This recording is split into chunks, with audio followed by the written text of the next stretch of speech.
오늘 여러분과 함께 읽은 우리 본문의 말씀을 가지고 한밤중에 부른 노래라고 하는 제아의 말씀으로 은혜를 나누고자 합니다. 타임지가 미국 최고의 신학자로 선정한 스탠리 하우어스라고 하는 우리 교수님이 예전에 풀러 신학교에 강의차 오신 적이 있습니다. 이 스탠리 하우어스 목사님은 그가 결혼한 지 얼마 되지 않아서 아내에게 정신질환이 있다라는 사실을 알게 되었고, 그 병은 시간이 지날수록 치료되기는커녕 날마다 더 심각해져 갔습니다. 이루 말할 수 없는 영적, 정신적, 육체적 고통을 겪으면서도 그분은 가정을 지켜내겠노라고 최선을 다했습니다. 아들을 홀로 양육했고 아내의 곁을 떠나지 않고 돌보았지만 아내의 간곡한 요청에 따라 어쩔 수 없이 24년 만에 헤어질 수밖에 없었습니다. 그리고 수년이 흐른 후 아내는 심장마비로 외로이 죽은 채 발견이 되었던 것이죠. 스탠리 하우어스 이 목사님, 신학자이자 또 교수님이신 이분은 어떻게 나에게 주의 길을 걷고 있는 우리 가정에 이런 일이 일어날 수 있단 말인가? 라고 하는 도무지 풀리지 않는 질문 앞에 절규하며 참 힘든 시간을 보내었는데, 그분이 풀러 신학교 강의차 오셔서 모인 학생들에게 다음과 같은 말을 남겼습니다. 기독교인이 된다는 것은 답이 없이 사는 법을 배우는 것이다. 답이 있어서 사는 것이 아니라 하나님이 정답이시기에 우리는 답이 보이지 않는 인생도 살아가는 것이다 라고 이야기를 했습니다. 여러분, 그렇습니다. 우리의 인생은 불확실성과 모호함으로 가득해서 답을 도무지 알 수 없을 때가 너무나도 많고, 우리는 답을 알 수 없는 질문과 살아가야만 하는 순간들이 너무나도 많다는 사실을 우리는 너무나도 잘 알고 있습니다. 여러분, 사실 한편으로는 답을 반드시 알아야만, 이유를 알아야만 살아갈 수 있는 것도 아니지 않습니까? 이보다 더 중요한 것이 있다면 그것은 지금 나의 삶에 지금 내가 경험하고 있는 일들 가운데 하나님의 계획과 뜻이 있음을, 그리고 하나님이 언제나 정답이시며 옳으심을 인정하고 믿으며 사는 것, 바로 그것이라고 할 수가 있는 것이죠. 우리는 이와 같은 사실을 오늘 여러분과 함께 다루게 될 사도행전 16장의 말씀을 통해서도 발견할 수가 있습니다. 제2차 선교 여행을 막 시작했던 바울과 실라 그리고 디모데는 곧바로 자신이 어디로 가야 할지 도무지 갈피를 잡지 못하고 오리무중에 빠지는 시간이 있었습니다. 당시의 상황을 사도행전 16장 6절과 7절은 우리에게 다음과 같이 증언하고 있습니다. 성령이 아시아에서 말씀을 전하지 못하게 하시거늘 그들이 부르기아와 갈라디아 땅으로 다녀가 무시아 앞에 이르러 비두니아로 가고자 애쓰되 예수의 영이 허락하지 아니하시는지라 라고 말씀하고 있습니다. 로마의 위대한 사상가이자 철학자인 세네카, 네로 황제의 스승이라고도 일컬어지는데, 세네카가 이런 말을 했습니다.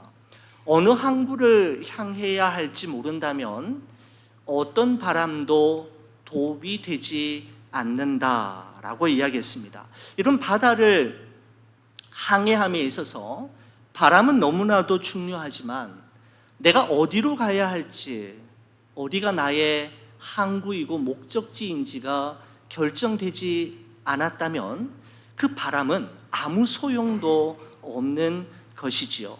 남쪽에 위치한 소아시아로 가고자 했지만 성령께서 말씀을 전하지 못하게 하시고, 북쪽에 위치한 비두니아로 가고자 애썼지만 역시 예수의 영 성령께서 허락하시지 않으셨습니다. 여러분, 이와 같은 일은 바울과 실라 그리고 디모데가 복음에 대한 열정이 식었거나 기도가 충분하지 못해서도 아니었고, 선교의 동기와 의도가 불순했기 때문도 아니었습니다.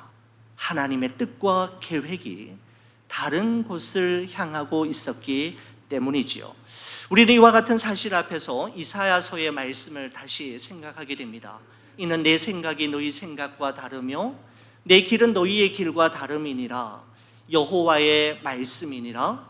이는 하늘이 땅보다 높음같이 내 길은 너희의 길보다 높으며 내 생각은 너희의 생각보다 높음이니라 라고 하는 말씀을 우리로 하여금 떠올리게 만듭니다.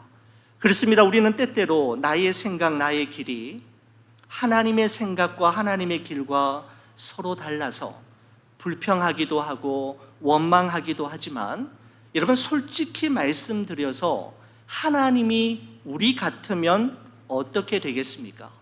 우리는 도무지 이해할 수 없고 납득이 되지 않는 여러 가지 일들로 인해 하나님께 실망했다라고 이야기하고 하나님을 수없이 원망하기도 하지만, 언제나 우리의 머리와 이성으로 다 이해가 되어지고 날마다 납득이 될 수 있는 하나님이라면 그분은 우리의 하나님이 되실 수가 없는 것이죠. 아니, 하나님은 우리의 생각과 이성으로 다 이해되지 않으셔야만 하고, 하나님이 행하시는 일은 우리의 상식과 지식으로 설명되실 수 없어야만 하는 분이십니다. 사랑하는 우리 성도 여러분, 하늘이 땅보다 높음같이 하나님의 뜻과 계획이 우리의 원함과 바람보다 높고 훨씬 더 나음을 믿고 하나님의 인도하심에 우리 자신을 온전히 맡길 수 있기를, 또 기도하며 기다릴 수 있으시기를 주의 이름으로 간절히 축원을 드립니다. 여러분, 결국 바울 일행은 드로아에서 본 마게도냐 사람의 환상을 통해 하나님이 보내시는 곳이 어디인지, 하나님의 뜻이 어디에 있는지를 분별할 수 있었고, 그 보내심을 따라 에게해를 건너 유럽 대륙에 역사적인 첫 발걸음을 내디디게 되었습니다. 여러분, 오늘 이 본문의 말씀은 유럽의 관문 도시라고 할 수 있는 마게도냐의 첫 성인 빌립보에서 있었던 두 가지 에피소드를 우리에게 소개하고 있는데, 여러분, 첫 번째 이야기는 오늘 본문 11절과 12절에 다음과 같은 이야기로, 말씀으로 시작이 됩니다. 여러분 한번 보시겠습니까? 사도행전 16장 11절 12절입니다. 우리가 드로아에서 배로 떠나 사모드라게로 직행하여 이튿날 네아폴리로 가고 거기서 빌립보에 이르니 이는 마게도냐 지방의 첫 성이요 또 로마의 식민지라. 이 성에서 수일을 유하다가 라고 기록하고 있습니다. 자, 여러분, 바울의 제2차 선교 여행 경로를 지도를 보시면은 한눈에 들어오실 것입니다. 여러분, 지도 보시는데 오른쪽에 보시면은 여러분 안디옥이 나옵니까? 바로 바울과 실라를 파송했던 안디옥 교회가 있는 곳이죠. 여러분, 그 화살표를 따라 위쪽으로 쭉 올라가시게 되면은 드로아가 나오죠. 바로 드로아에서 마게도냐 사람의 환상을 보게 되었고, 사모드라게와 네아폴리를 거쳐 빌립보에 도착하게 되는데, 바로 여기에서 일어난 이야기를 오늘 본문이 다루고 있는 것입니다. 여러분, 빌립보라고 하는 도시는 아시아에서 유럽 대륙으로 들어가고자 하는 사람이라면 반드시 통과해야만 하는 게이트와 같은 역할을 하는 관문 도시라고 할 수가 있습니다. 알렉산더 대왕의 아버지인 필립 2세의 이름을 따서 지었는데, 대로마 제국의 축소판이라고 할 수도 있고 황제의 도시로 불려질 만큼 아주 번창했던 도시가 바로 빌립보라고 하는 도시였습니다. 여러분, 예전에 저희 가족이 밴으로 대륙 횡단을 할 때가 있었습니다. 이곳 오렌지 카운티에서 출발해서 제6일째가 되는 날 뉴욕에 도착했습니다. 주말 저녁이었습니다. 주말 저녁에 제 아들과 함께 뉴욕 맨하탄의 중심에 위치한 타임스퀘어 광장에 도착했을 때 말로만 들었던 그 현장에 첫 발을 내디는 순간 입이 쩍 벌어졌던 기억이 납니다. 하늘을 찌를 듯한 고층 빌딩의 숲들과 전 세계에서 모여온 수많은 사람들이 그 주말 저녁에 입추의 여지도 없이 꽉 메운 타임스퀘어 광장, 그야말로 휘황찬란한 도시에 서면서 뉴욕 맨하탄이 뿜어내는 그 위용 앞에 꼼짝 달싹하지 못하고 얼어붙은 채 서 있었던 기억이 납니다. 여러분, 아마 바울 일행이 거대한 황제의 도시 빌립보에서 받았던 첫 번째 인상이 이와 같지 않았을까라고 하는 생각을 해보게 되는 것이죠. 아마 그들은 그 빌립보에서 이런 생각을 했을 수도 있겠다라는 생각이 들었습니다. 과연 이 사람들에게 복음을 전할 수 있을까? 이들의 심령 가운데 예수 그리스도의 십자가 복음이 스며들 수 있을까? 과연 이 땅에 하나님의 교회가 세워질 수 있을까라고 하는 의구심과 회의감도 이 바울 일행의 마음속에 자리매김하였을 것입니다.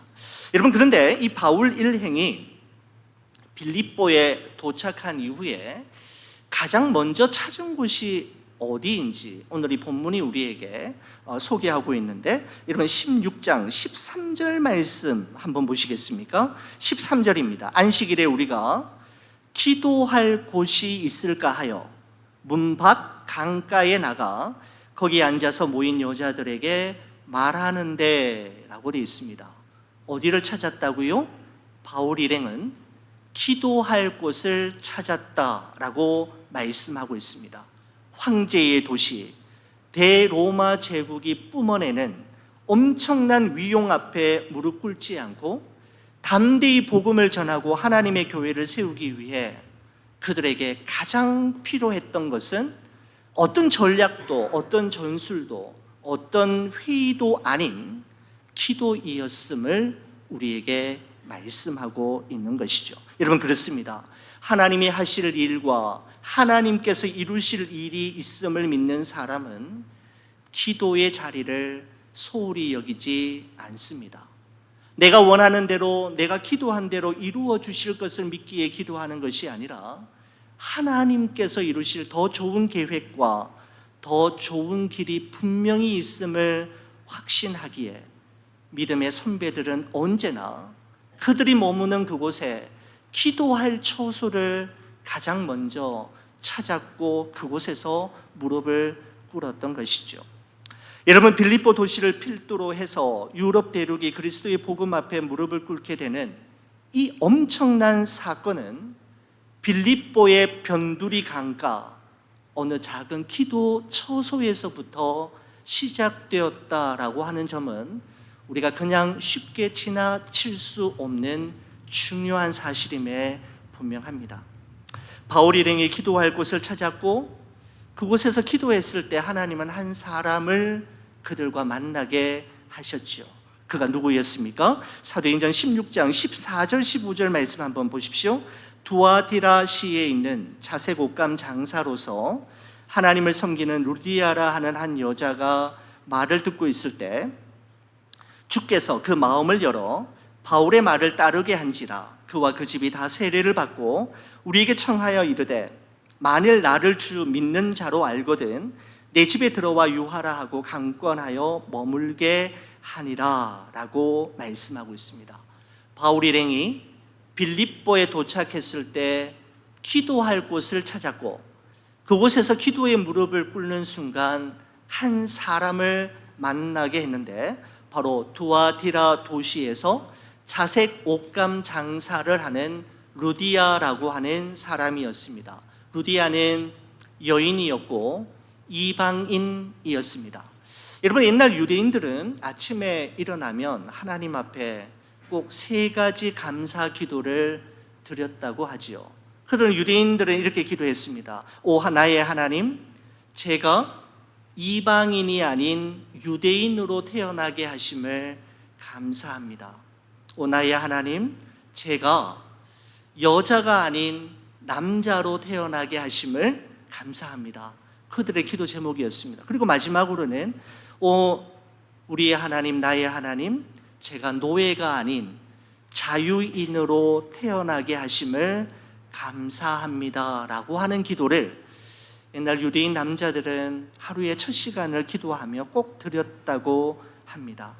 여자가 아닌 남자로, 그리고 노예가 아닌 자유인으로, 이방인이 아닌 유대인으로 태어나게 하신 것을 하나님께 감사했다고 하죠. 여러분, 이런 관점에서 볼 때, 당시 이런 사회적 분위기에서 볼 때 루디아는 비록 노예 출신은 아니었지만 이방인인데다가 여자이었습니다. 어느 누가 보더라도 루디아의 집에서 빌립보 교회가 탄생되어지고 루디아의 가정이 유럽 전 대륙에 복음을 전하는 전초 기지로 쓰임 받으리라고는 어느 누구도, 그리고 꿈에도 예상치 못한 일이었습니다.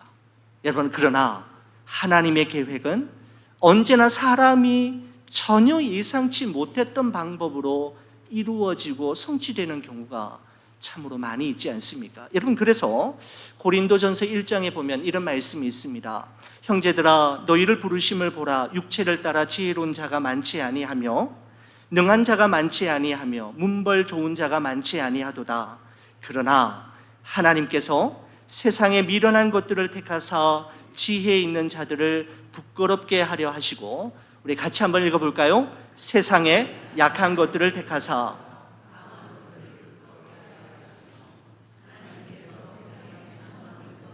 멸시받는 것들과 없는 것들을 택하사 있는 것들을 폐하려 하시나니 이는 아무 육체라도 하나님 앞에서 자랑하지 못하게 하려 하심이니라. 아멘. 그렇습니다. 하나님께서 누구를 쓰시는지, 하나님께서 어떤 사람을 통해 당신의 뜻을 이루어 오셨고 이루어 가시는지를 분명하게 말씀하고 있는 것이죠. 여러분, 사실 여러분과 저의 마음 한켠에는 내가 주님의 일을 좀 하고 하나님의 영광을 위해 귀하게 쓰임 받으려면 소위 세상에서 성공한 사람이 되어야 한다라고 하는 생각을 가지고 있을 때가 있지 않습니까? 아니면 나에게 특별한 은사와 능력이 있어야 하나님 앞에 제대로 좀 쓰임 받을 수 있겠다라는 생각을 하곤 하죠. 여러분, 그러나 하나님은 한 사람의 능력 여부의 제한을 받으시거나 그 한 사람이 가지고 있는 것에 있고 없음과 많고 적음으로 역사하시는 것이 아니라 하나님은 스스로를 낮추고 스스로를 감추는 사람을 통해 역사하시는데, 그 이유는 어느 누구도 하나님 앞에서 자기를 자랑할 수 없도록 하시기 위해서, 그리고 어느 누구도 내가 했다라고 말할 수 없도록 하시기 위해서 그런 방법을 사용하시는 것이죠. 여러분, 우리 하나님은 여러분과 제가 탁월하지만 아주 교만하여 하나님 없이도 내 혼자만의 힘으로도 모든 문제를 척척 해결해 갈 수 있다라고 생각하는 성도가 되기보다는 부족하지만 겸손하여서 하나님 없으면 한순간도 살아갈 수 없음을 인정하는 성도가 되기를 우리 하나님은 너무나도 원하시고 찾으시는 것이죠.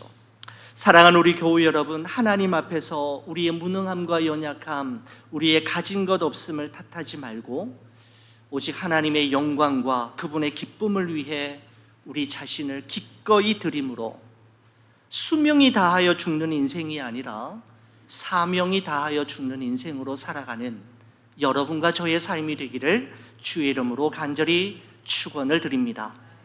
여러분, 사도행전 16장에 소개된 이 빌립보 교회와 관련된 두 번째 에피소드를 여러분과 함께 나누기를 원하는데, 사도 바울 이 일행이 기도하러 가다가, 이번에도 기도하러 가다가 일어난 일이었습니다.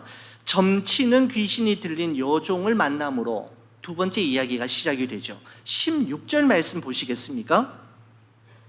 우리가 기도하는 곳에 가다가 점치는 귀신 들린 여종 하나를 만나니 점으로 그 주인들에게 큰 이익을 주는 자라라고 말씀하고 있습니다. 여러분, 이 점치는 귀신이 들린 여인은 몇 명의 주인들에게 고용이 되어서 사람들의 점을 쳐주면서 하루하루를 연명해가는 참으로 가련한 여인이었습니다.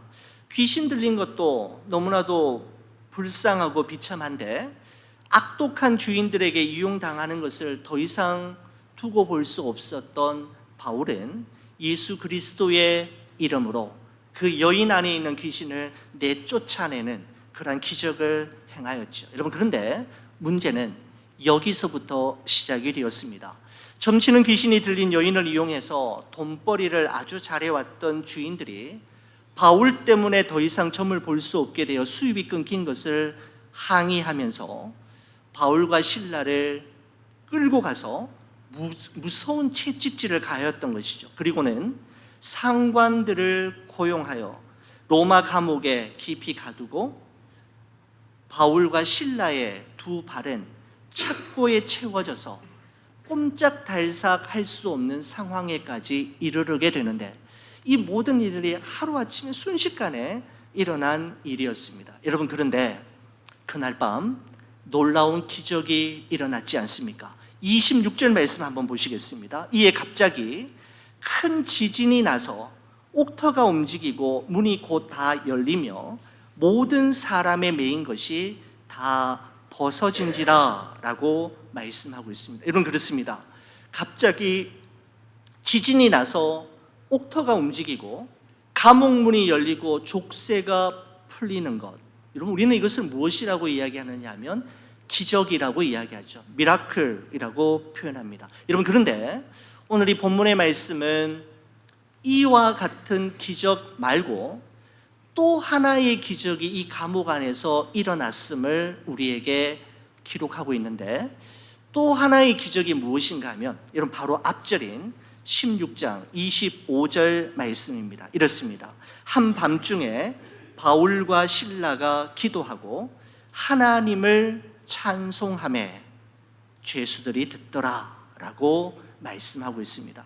지진이 나고 감옥문이 열리고 매인 것이 풀리는 것만이 기적이 아니라 또 하나의 기적이 그 감옥 안에서 일어났음을 말씀하고 있는데, 도저히 기도할 수 없고 찬송할 수 없는 상황에서도 하나님께 기도하고 찬송했던 것, 도무지 하나님을 바라볼 수 없는 상황에서도 끝까지 하나님을 주목하여 바라보는 것 또한, 아니 26절의 기적보다 25절의 기적이 우리에게 더 놀라운 기적임을 우리에게 말씀해 주고 있는 것이죠.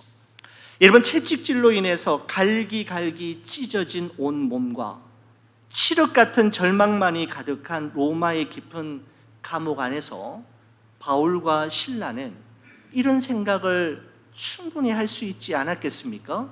왜 나에게 이러한 어려움을 주시는가? 내가 도대체 뭐 잘못했다고 하나님이 나에게 이러신단 말인가? 내가 여기에 오겠다고 해서 온 것도 아니잖아요. 예수의 영 성령께서 오라고 해서 온 것인데 결국 매질당하는 것이 하나님의 뜻이라면 이런 하나님을 내가 계속 의지하고 신뢰해야만 하는 건가? 도대체 이게 뭔가? 라고 하는 그런 원망과 불평이 충분히 쏟아질 수 있는 상황이지 않습니까? 여러분, 그런 상황임에도 불구하고 오늘 이 본문은 그들이 하나님께 기도하고 하나님께 찬송했다라고 말씀하고 있는 것입니다. 이것이 바로 그날 로마 감옥에서 일어났던 또 하나의 기적, 아니 기적 중의 기적이라고 할 수가 있는 것이죠. 여러분, 이런 생각도 한번 해보게 됩니다. 25절과 26절의 순서가 바뀌었으면 어땠을까라는 생각이 듭니다. 다시 말씀드려서 26절이 먼저 나오고 25절이 그 다음에 나오면 어떨까라는 것이죠. 이런 것이죠. 먼저 지진이 나고 옥토가 움직이고 감옥문이 열리고 매인 것이 풀어지는 기적이 일어난 후에 이 기적을 보고 바울과 실라가 하나님께 기도하고 하나님을 찬송했다면 저도 할 수 있을 것 같습니다. 저도 그 정도는 할 수 있을 것 같습니다. 여러분, 하지만 오늘 이 본문처럼 25절과 26절이 이렇게 배열이 된다면 죄송합니다만 저는 못할 것 같습니다. 그래서 성경이 기록하고 있는 또 하나의 소중한 기적임을 우리에게 말씀하고 있는 것이죠. 여러분, 바울과 실라는 그런 기적이 그날 밤에 일어나기를 위해 기도했거나 그런 기적이 일어날 것을 예상하고 찬송한 것은 아니었을 것입니다. 그들은 그들에게 기적이 일어나지 않았을지라도 기도했을 것이고 찬송했을 것입니다. 말씀을 묵상하면서 예전에 어느 칼럼에서 읽었던 글 하나가 생각이 났습니다. 일본의 유명한 저널리스트인 호리코시 요시하루라고 하는 일본인 칼럼니스트가 있습니다. 이분이 어릴 때 2살 때 소아암의 일종인 망막아 세포증으로 말미암아 2살 때 이 두 눈으로 세상을 볼 수 없게 된 것이죠. 평생을 2살 때부터 그 이후까지 일평생을 이제 세상을 눈으로 볼 수 없는 시각 장애인으로 살아가게 되었습니다. 그분이 학교에 다니던 시절에 주위에 교회 다니는 사람들이 참 많았다고 해요.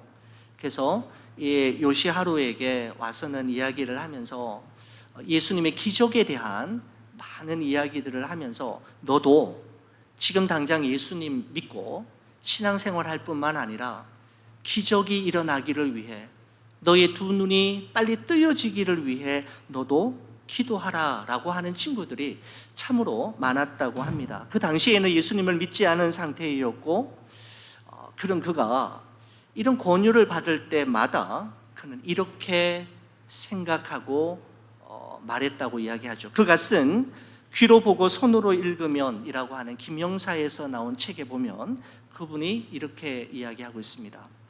만약 당신들이 말하는 전능의 신이 계셔서 온 세상을 창조하셨다면 장애인도 그의 손으로 만드셨을 것이다. 내가 시각장애인으로 이 세상을 살아가는 것도 신이 세우신 계획임이 틀림없다. 그렇다면 장애인으로 살아가는 것이야말로 신이 주신 사명이 아닐까? 그런데 왜 나에게 기적을 빌라고 말하는가? 그런데 내가 기독교 신앙을 얻었으니 정말 세상에 무슨 일이 일어날지 모를 일이긴 하다. 그러면서 이렇게 이야기합니다. 그럼에도 기적이 일어나게 해달라고 기도할 생각은 전혀 없다라고 하는, 저는 이 글귀를 읽으면서 한 대 얻어맞은 듯한 느낌이었습니다. 요시하루는 기적을 부인하지는 않았지만 기적이 일어나게 해달라고 기도하지는 않겠다라고 이야기했습니다. 왜냐하면 이것이 지금 나의 모습이 신이 세우신 계획이고 신이 주신 사명이라면, 즉 자신을 향한 하나님의 섭리와 경륜이 있는 일이라면 나는 지금 이 모습 이대로 살아감으로 신의 소명과 사명을 감당하며 살겠다라고 하는 그의 간증이, 그의 고백이 참 저에게 도전이 되었습니다. 기적이 일어나지 않는다 할지라도 나는 하나님을 신뢰하고 하나님을 바라보는 일을 거두지 않겠습니다라고 하는 이 중심, 이 믿음 말입니다.